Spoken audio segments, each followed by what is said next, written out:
Olá, queridos alunos, vamos para mais uma aulinha de bioquímica. Agora vamos ver uma aula sobre glicogenólise. Nós sabemos que o nosso corpo armazena a glicose na forma de moléculas de glicogênio.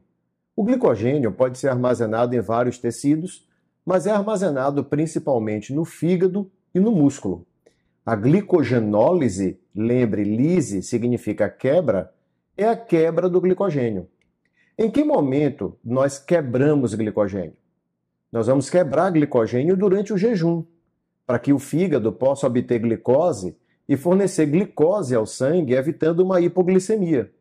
Nós quebramos glicogênio na atividade física. O músculo quebra glicogênio durante a atividade física para obter glicose para gerar energia. Durante a atividade física, o fígado também pode quebrar glicose para abastecer o sangue com glicose, evitando uma hipoglicemia. Então, vamos dar uma olhada aqui em como é a glicogenólise. Vamos lá. Olhe bem. A molécula de glicogênio tem esse aspecto. Imagine que cada bolinha dessa que aparece aqui é uma molécula de glicose. Aqui tem uma proteína chamada glicogenina. O glicogênio é montado a partir dessa proteína chamada glicogenina. É a partir dela que começa a se ligar uma glicose à outra. Observe nessa imagem que o glicogênio é uma molécula muito ramificada. Ela é cheia de ramos. Veja bem, o que acontece? Uma glicose está ligada à outra. Ó. Quando você vai ligando uma glicose à outra, essas ligações que unem uma glicose à outra são sempre ligações do tipo alfa-1,4. Nós chamamos essas ligações que unem uma glicose à outra de alfa-1,4 porque são ligações entre alfa-glicoses. E está ligando o carbono 1 de uma glicose ao carbono 4 de outra. Como o glicogênio é feito de alfa-glicoses e une uma glicose à outra, unindo o carbono 1 ao carbono 4, nós dizemos que essas são ligações alfa-1,4. Agora, nesses pontos onde nós temos uma ramificação, nos pontos onde se forma uma ramificação, a ligação é alfa-1,6, porque une o carbono 1 de uma glicose ao carbono 6 de outra. Então, vamos lá. O que nós aprendemos até agora? Aprendemos que o nosso corpo estoca a glicose na forma de moléculas de glicogênio. Aprendemos que o glicogênio é feito unindo glicoses a partir de uma proteína chamada glicogenina. Aprendemos que uma glicose é unida à outra por ligações alfa-1,4 e que o glicogênio é uma molécula muito ramificada. E no ponto onde ramifica, a ligação fica sendo alfa-1,6. Alfa-1,6 é onde ocorre a ramificação. Qual é a lógica, então, da glicogenólise, que consiste na retirada de glicoses do glicogênio? Por exemplo, vamos imaginar que você já está há 4, 5, 6 horas sem comer. Então, é preciso que o fígado quebre o glicogênio que está nele para abastecer o sangue de glicose, evitando uma hipoglicemia. Observe na imagem que eu vou te mostrar já já, que o glicogênio é quebrado retirando glicoses das pontas. Assim, olha, observe. As glicoses, olha, vão sendo retiradas das extremidades. É a partir daí que as glicoses é retirada. Uma glicose após a outra vai sendo retirada do glicogênio a partir das extremidades. E essa é a grande vantagem do glicogênio ser uma molécula muito ramificada. Por que é bom que ele seja muito ramificado? Porque se ele é muito ramificado, ele fica com várias extremidades expostas, onde as glicoses podem ser retiradas pela glicogenólise ou acrescentadas pela glicogênese. Veja só, se o glicogênio, repare bem, se o glicogênio fosse uma linha reta, ele só teria uma extremidade livre. O bom de ser uma molécula muito ramificada é que ele fica com várias extremidades livres. Isso aumenta tanto a velocidade da glicogenólise, como aumenta a velocidade da glicogênese. Porque a glicogênese acrescenta glicoses nas pontas. A glicogenólise retira glicoses das pontas.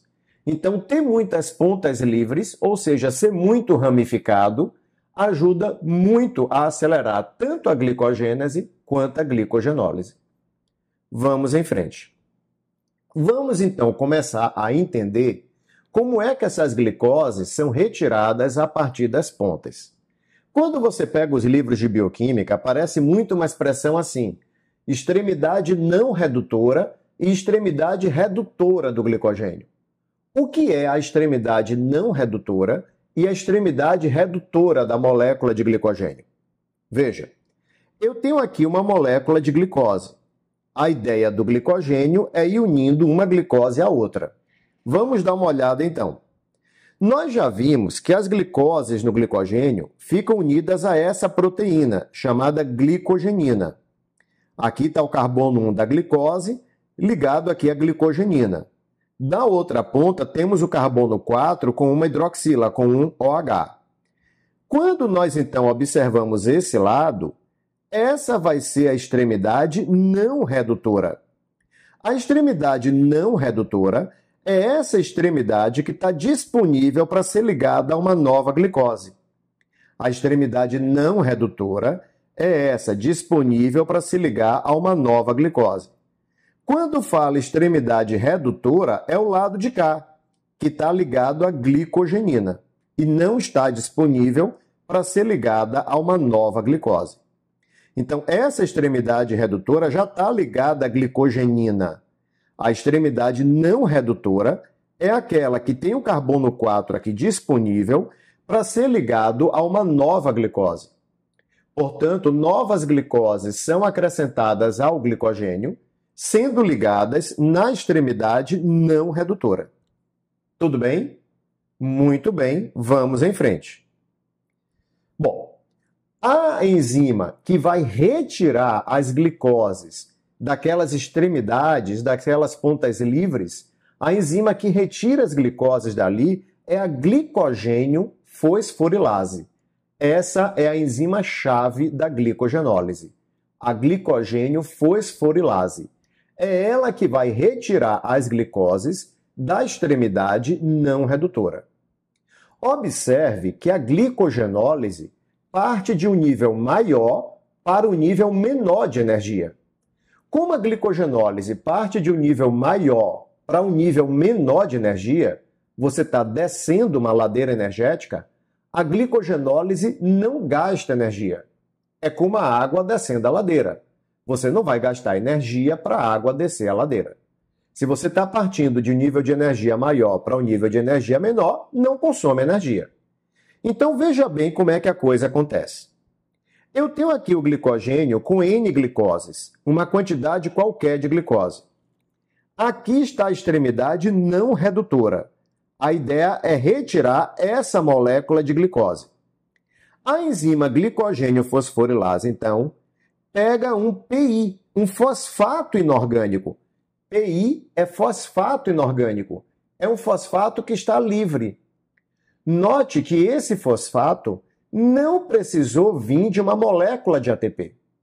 Não precisou que esse fosfato viesse do ATP, porque a glicogenólise não consome energia. Então, a glicogênio fosforilase vai pegar esse PI e vai unir ao carbono 1 dessa glicose.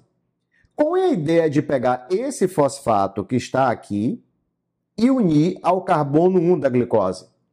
A ideia é romper a ligação alfa-1,4. Vai ligar esse fosfato ao carbono 1 para romper a ligação alfa-1,4 e assim liberar a molécula de glicose. Olha lá, ó. A glicogênio fosforilase pega o fosfato e une ao carbono 1. Pronto. Agora formou essa molécula aqui, a glicose 1-fosfato. Essa molécula é a glicose 1-fosfato, porque tem o fosfato ligado ao carbono 1. Está aí a glicose 1-fosfato e sobra agora a molécula de glicogênios com N-1 glicose, ou seja, a molécula de glicogênio com uma glicose a menos. Então, o trabalho da glicogênio fosforilase é esse, e ela é a enzima-chave da glicogenólise. ela liga um fosfato ao carbono 1 da glicose, retirando a glicose, formando a glicose 1-fosfato. Agora, note que eu mostrei para você que o glicogênio é uma molécula muito ramificada. A glicogênio fosforilase não consegue retirar glicoses quando ela se aproxima de uma ramificação. Aí ela vai retirando glicoses. Quando ela se aproxima de uma ramificação, a glicogênio fosforilase não consegue mais retirar as glicoses. Aí entra em ação uma enzima desramificadora, uma enzima que precisa desfazer a ramificação. Então veja que a glicogênio fosforilase faz o seu trabalho até ficar 4 glicoses de uma ramificação. Aí ela para. E entra em ação a enzima de desramificação. Essa enzima vai desfazer a ramificação, para que a glicogênio fosforilase consiga continuar fazendo o seu trabalho. A enzima de desramificação tem tanto uma atividade de transferase como uma atividade de glicosidase. Vamos ver o que é isso. Aqui está o glicogênio. A glicogênio fosforilase é a enzima que nós vimos, que vai unir um fosfato ao carbono 1 da glicose. Então, olha lá. Ó. A glicogênio fosforilase, então, vem fazendo o seu trabalho, pegando o fosfato inorgânico e retirando glicose. Mas agora ela chegou a ficar perto de uma ramificação. Tem 4 glicoses de distância para uma ramificação. Aí a glicogênio fosforilase não consegue mais fazer o seu trabalho por uma questão até estérica, espacial. A ramificação não permite que ela encaixe direito o sítio ativo dela na molécula. Então agora sai de cena a glicogênio fosforilase e entra a enzima de desramificação. Inicialmente, essa enzima tem uma atividade de transferase. Ela vai transferir 3 glicoses para essa ponta. Assim, ó. Ela rompe essa ligação alfa-1,4 e transfere 3 glicoses para essa ponta. Essa é a atividade de transferase da enzima de desramificação. Agora vem uma nova atividade para poder retirar essa glicose que ficou sobrando. A enzima de desramificação agora entra com a atividade de glicosidase. Nessa atividade, ela hidrolisa a ligação alfa-1,6. Lembre que a ligação que cria a ramificação é alfa-1,6. Na atividade de glicosidase, ela rompe a ligação alfa-1,6 e libera a glicose. Muito bem. Desfeita a ramificação, a glicogênio fosforilase pode então voltar a fazer o seu trabalho, retirando glicoses à medida em que adiciona um fosfato ao carbono 1. Então, dessa maneira, são desfeitas as ramificações e a glicogênio fosforilase consegue continuar fazendo o seu trabalho. Agora veja bem, repare. Nós mostramos que essas glicoses estão saindo na forma de glicose 1-fosfato, porque elas têm um fosfato ligado ao carbono 1. Mas lembre que a primeira reação da glicólise pega a glicose e produz a glicose 6-fosfato.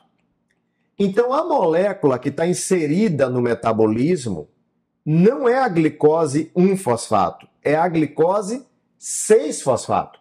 É a 6-fosfato que está dentro da glicólise. Então, é preciso converter essa glicose 1-fosfato em 6-fosfato. Vamos ver como a glicose 1-fosfato liberada do glicogênio é convertida em glicose 6-fosfato. Para isso, vai entrar em ação a enzima fosfoglicomutase. É a fosfoglicomutase que vai converter a glicose 1-fosfato em glicose 6-fosfato. Aqui eu tenho a glicose 1-fosfato, com seu fosfato no carbono 1. Aqui a fosfoglicomutase, que também tem o seu fosfato ligado ao aminoácido serina. Tem aqui um resíduo de serina ligado a um fosfato. Então tem um fosfato no carbono 1 da glicose e tem um fosfato na fosfoglicomutase. Agora veja bem, repare. A fosfoglicomutase, então, transfere o seu fosfato para o carbono 6 da glicose. Olha lá, ela transfere o fosfato para o carbono 6, na medida em que a glicose transfere o fosfato do carbono 1 para a enzima fosfoglicomutase. Então, houve uma troca. Eu vou mostrar de novo. Ó. A fosfoglicomutase vai transferir o seu fosfato para o carbono 6 da glicose, e a glicose 1-fosfato transfere o fosfato do carbono 1 para a fosfoglicomutase. Dessa maneira, se formou a glicose 6-fosfato. Então, vamos ver a sequência de eventos. Nós tínhamos o glicogênio. Do glicogênio foram liberadas moléculas de glicose 1-fosfato.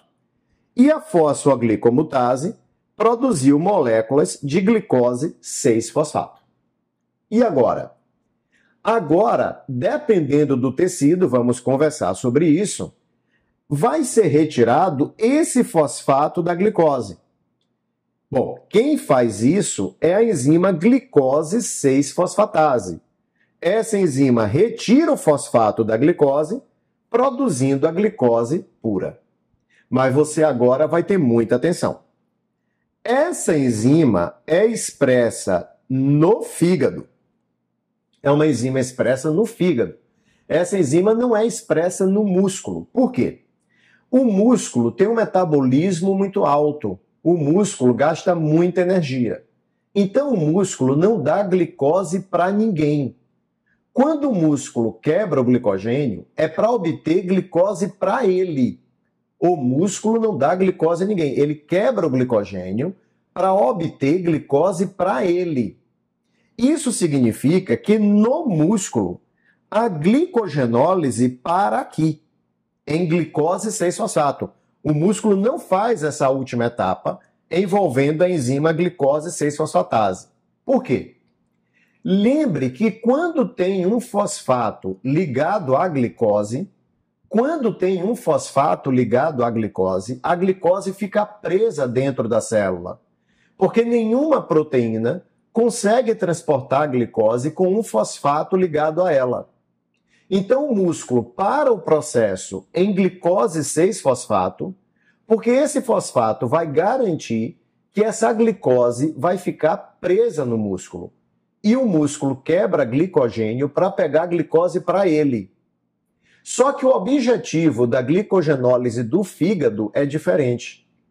O fígado quebra glicogênio para fornecer glicose ao sangue. Então, o fígado precisa que a glicose saia da célula. Por isso, o fígado vai expressar a enzima glicose 6-fosfatase, que retira o fosfato, produzindo uma glicose livre, e assim o fígado consegue lançar essa glicose ao sangue. Então, no músculo, o processo acaba com glicose 6-fosfato. No fígado, ele chega até glicose, porque assim o fígado consegue lançar a glicose no sangue.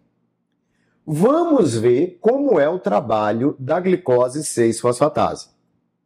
Entenda a minha imagem. Aqui é a membrana plasmática da célula. Aqui o citosol. Aqui a membrana do retículo endoplasmático. Aqui o interior do retículo endoplasmático. Então aqui está o citosol. Aqui está o interior do retículo endoplasmático. Você viu que foi produzida a glicose 6-fosfato. Então, a glicose 6-fosfato, por uma proteína de transporte, entra no retículo. A glicose 6-fosfato, que estava no citosol, vai entrar no retículo endoplasmático de uma célula do fígado. Na membrana do retículo é que tem a enzima glicose 6-fosfatase. Ela vai separar o fosfato da glicose. Então, a separação da glicose com o fosfato ocorre aqui dentro do retículo, por essa enzima que está na membrana do retículo, a glicose 6-fosfatase. Separou a glicose do fosfato. Aí a glicose vai para o citosol, o fosfato também vai para o citosol.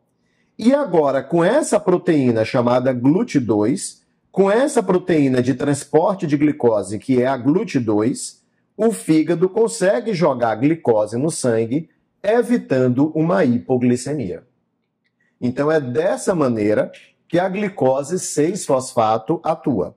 A glicose 6-fosfatase, atua, separando a glicose do fosfato para que o fígado consiga lançar a glicose no sangue. Essa foi nossa aula sobre a glicogenólise. Um grande abraço, até o nosso próximo encontro. Olá, queridos alunos que já estão no ensino superior. Eu tenho alguns cursos que eu quero oferecer para vocês. E a grande diferença desses cursos que eu estou oferecendo para um curso que você compra já gravado é a personalização. Como esses cursos que eu tenho não são gravados, eles são dados com aulas ao vivo, eles são extremamente ajustados à sua necessidade. Você passa a necessidade que você tem, a necessidade da sua turma, os conteúdos a serem trabalhados, e nós montamos o curso de acordo com a necessidade da sua faculdade. Por exemplo, se você está num curso com metodologias ativas, como por exemplo no sistema de tutoriais, vocês me passam os objetivos do próximo tutorial e nós montamos uma aula em cima daqueles objetivos, atendendo especificamente à sua necessidade. Não é como uma aula previamente gravada que você tem que sair caçando o que te interessa ou não te interessa. Nesse caso, é algo extremamente dirigido ao que você precisa. E os cursos que eu tenho são em que áreas? Vamos dar uma olhada. Temos o curso de bioquímica. Esse curso vai envolver biomoléculas como carboidratos, lipídios, proteínas, as vias metabólicas, diabetes, o impacto da diabetes no metabolismo, tanto da diabetes tipo 1 como da diabetes do tipo 2, a questão das lipoproteínas, HDL, LDL, VLDL, o metabolismo do músculo também está incluído, e erros inatos do metabolismo. Tudo isso se a sua faculdade pedir. Tem escolas que pedem erros inatos do metabolismo, outras não. Algumas pedem diabetes, outras não. O curso é construído segundo a sua necessidade. Muito bem. Você pode ter visto vídeos aqui no YouTube de bioquímica meu para o ensino superior. Aqui no meu curso no YouTube de bioquímica, a gente analisa reação por reação. Nesse curso de bioquímica, aí é outra questão, é como as vias são reguladas, em que momentos do seu dia elas entram em ação, a integração entre as vias. É outro enfoque mais ajustado ao que você precisa para o seu curso. Que outra área nós oferecemos? Nós temos um curso de imunologia. E o curso de imunologia oferece a imunidade inata e adaptativa, inflamação aguda e crônica, as hipersensibilidades, as imunodeficiências, patógenos e parasitas. Porque em muitas escolas, imunologia está integrada com microbiologia e parasitologia. São aqueles módulos de ataque e defesa, em que você estuda vírus e como o vírus ataca e como o corpo se defende de vírus. Como você estuda bactérias e como a bactéria ataca e se defende e o corpo se defende delas. Tudo isso está incluído também de acordo com a necessidade do seu curso. Outra área, célula. Dentro de célula nós temos um curso de membranas, tanto estrutura de membrana como transporte através de membrana, citoesqueleto, as organelas celulares, o ciclo celular, a mitose e a meiose. Muito bem. Que outra área nós temos? Nós temos um curso sobre câncer. Nesse curso nós temos o controle do ciclo celular, toda a regulação do ciclo celular, os distúrbios genéticos que levam ao câncer. Né? Se o câncer é esporádico ou se é um câncer hereditário, qual a diferença? Como é um, como é outro? A carcinogênese, todo o processo de carcinogênese, o processo de metástase. Vemos aqui também os agentes biológicos, químicos e físicos que podem promover o câncer. Tudo isso está dentro desse curso. Outro curso que nós temos na área de neurociências, vamos ver os neurônios, os neurotransmissores, os sentidos, visão, audição, tato, gustação e dor, o sistema vestibular e sono e vigília. Então, se você estiver interessado em algum desses cursos, entre em contato nesse WhatsApp que está aparecendo aqui na tela, que nós montamos esse curso para você de acordo com a necessidade da sua faculdade. São cursos realmente bastante personalizados. As aulas são ao vivo, em que você pode tirar dúvidas na hora, mas elas também ficam gravadas até a sua última prova. E eu sempre mando a apostila em PDF. Tudo bem? Um grande abraço, espero o seu contato. Até lá!